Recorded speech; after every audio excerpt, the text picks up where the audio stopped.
I try to be raw vegan when my income permits and I can actually afford fruits and vegetables.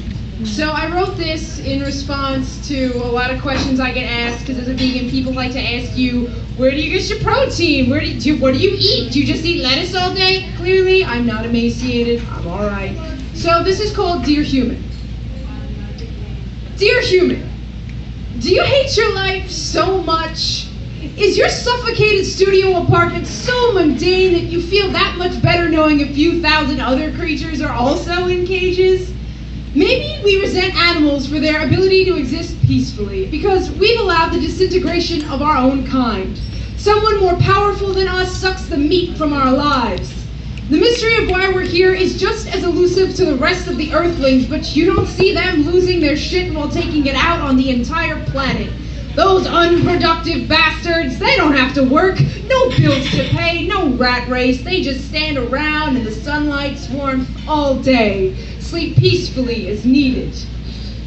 We'll show them. If we have to labor day after day at something we hate, enslaved by the very system we helped create, then animals will pay for their laziness in pounds of charred grilled flesh. A pile of trophy bones to ignore the ache in our own. We succumb to our own imprisonment, only to become the schoolyard bully who can't stop the hammer swing of his father's iron fist, spit nails at a kid too scrawny to be noticed, unpopular enough to be considered less. He buries the shame of being someone else's whipping boy in cries that go unnoticed, gives himself the illusion of control. If cows are mammals too, isn't that make this all interspecies violence? I've always seen man as shepherd of the earth. I never pictured him bludgeoning the flock to death.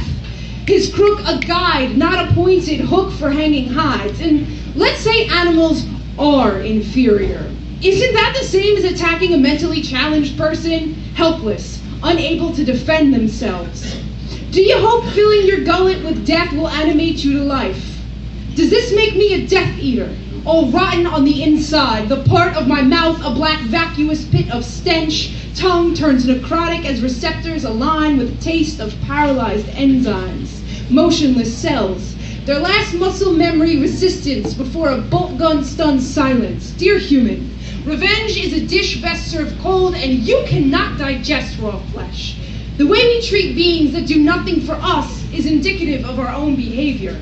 It's as though our culture can't thrive without some form of slavery.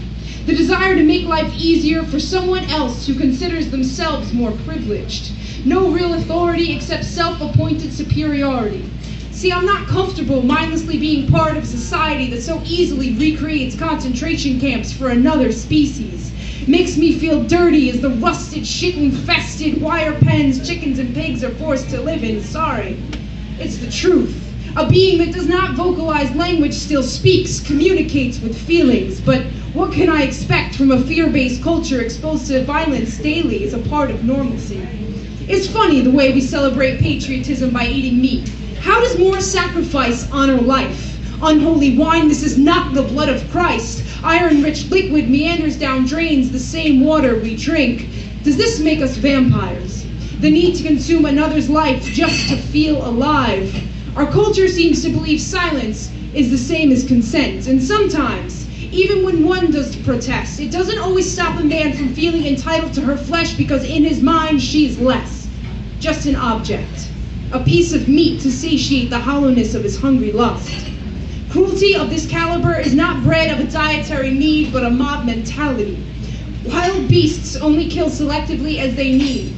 They do not lay claim to entire species. Since when is strength the power to oppress? Dear Human, where is your humanity? Thank you.